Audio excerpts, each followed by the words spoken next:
everybody, welcome back to the Chaotic Little Book Corner. My name's Acacia.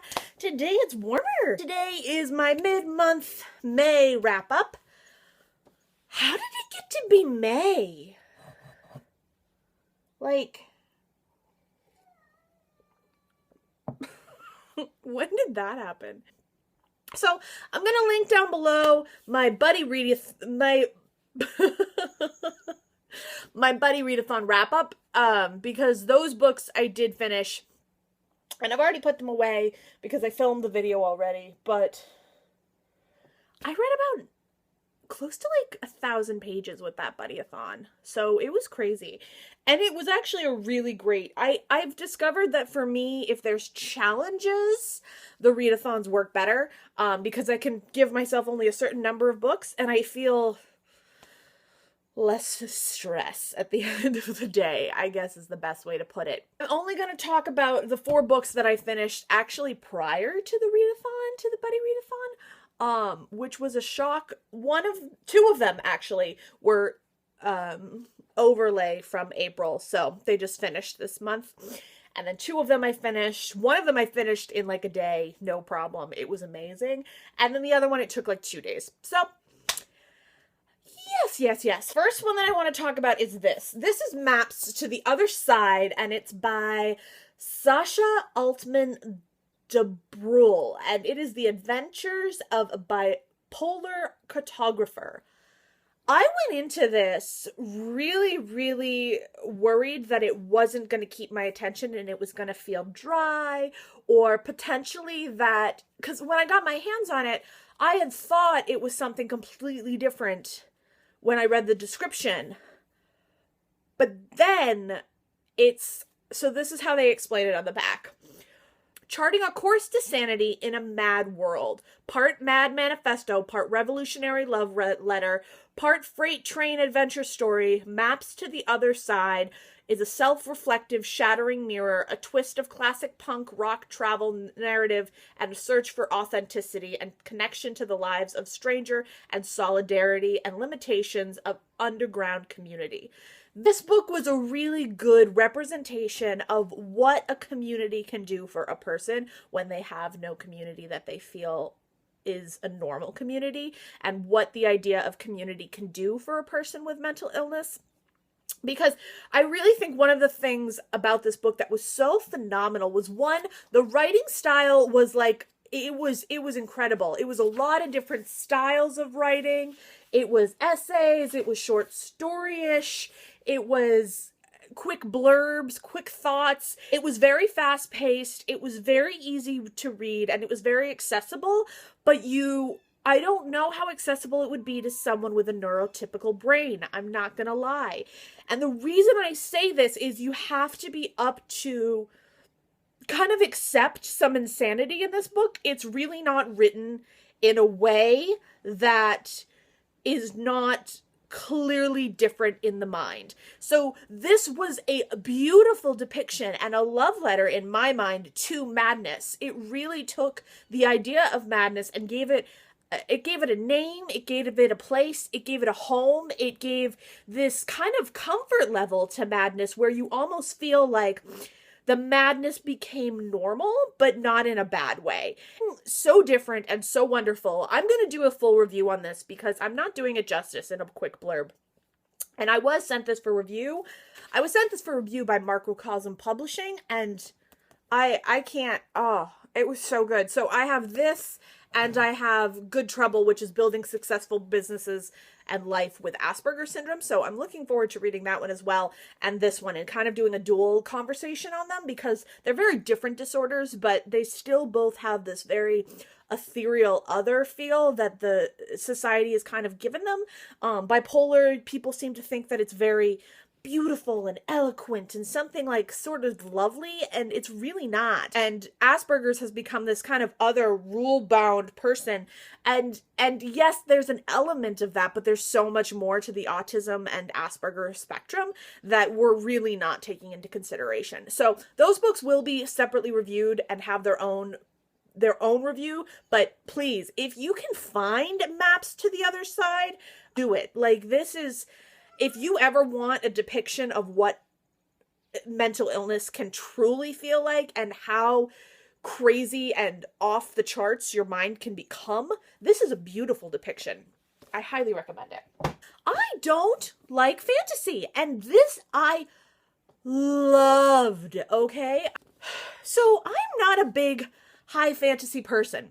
I'm really not. I haven't been able to find fantasy fiction that I enjoy. But this, The Natural History of Dragons, a memoir of Lady Trent by Marie Brennan. Oh my God!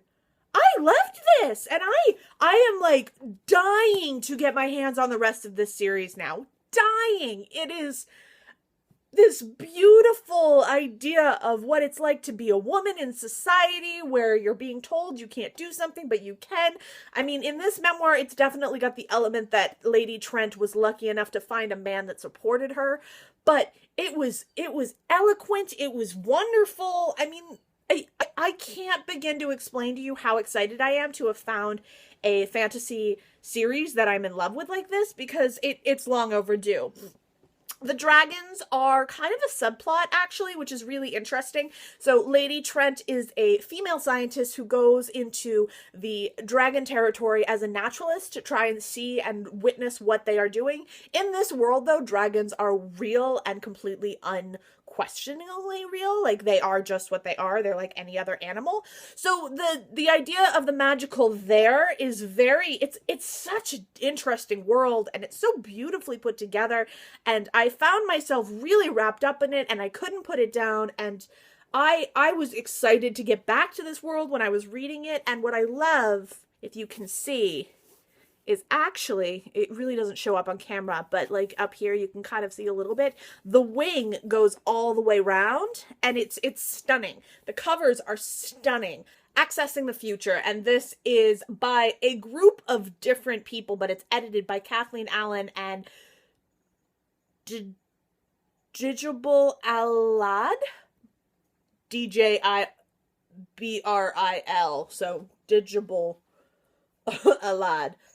This is disability-themed speculative fiction in short story form. Some of it, I was blown away. Some of it, meh.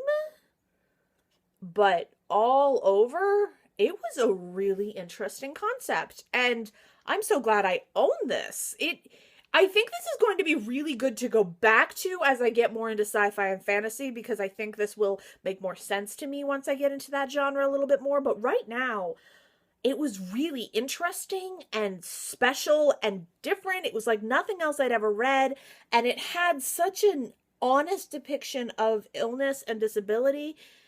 It was really cool. So different. I really enjoyed it. I thought it was something very special. And the formats were very different on certain levels, and some of them were really stunning. It was so interesting, and I'm just floored by it, and I'm kind of at a loss for words. Last but certainly not least, this book. I'm going to link Paige's channel down below, because Paige is phenomenal, and I love Paige, and Paige is wonderful, and this is Burial Rites by Hannah Kent, and I buddy read this with her, and it was... I'm so glad I buddy read it with someone, because it actually really intensified the overall experience, I believe. But this book took my breath away. The writing was gorgeous. The atmosphere was stunning. The feelings, the characters, everything felt so real to me. I was so stressed out because I found myself so moved and feeling so much pain for Agnes, the murderer, in this book. And when you meet Agnes, she's in a jail cell in filth, and you hear her depicting herself as this filthy, grotesque person, and you know that's not her, because she's describing it as she's in this jail cell and she's explaining what she's become. But it's this element where she becomes almost animalistic to people, but she's not. And it's all about the human psyche and what happens when you have to come to terms with death, and what happens when you have to come to terms with the fact that things aren't always fair, and things aren't always good, and things happen for no reason, and bad things happen to good people. it changed so much for me in terms of the whodunit book. So, yeah, a beautiful, beautiful story. If you have not read that, I highly recommend you run out and pick that up, because at this point you can probably find a couple used copies around somewhere, and it's worth it all day. All right, so that is my mid-May wrap-up. I will link down below, again, the Buddy-a-thon, because I did read another 6 books, actually. So I read 10 books so far this month. So it's been a hectic month in terms of reading for me, but it's been good. It's been good, and I'm pretty happy with it. I have another 5 books on my nightstand that I'm reading for the Mental Health Awareness Readathon, which I'll link my announcement video down below. And that I'm super stoked about, and I'm keeping updated on my Twitter and my Instagram about how I'm doing on that readathon, because I really want to talk about mental health awareness as much as possible, so I'm using that hashtag constantly, which is MHA Readathon. So hashtag MHA Readathon. If you guys want to interact with me, please use the hashtag, chat with me on Twitter. I will link my Twitter account down below. We can chat. You can keep up with me. Let's chat. Let's talk. Ask me questions. Let's get into this. I wanna break the stigma right now. No, but I really would love to know what you guys are doing and reading and thinking, and let's chat. All right, all this will be linked down below. I will see you in my next video, and I'll talk to you soon.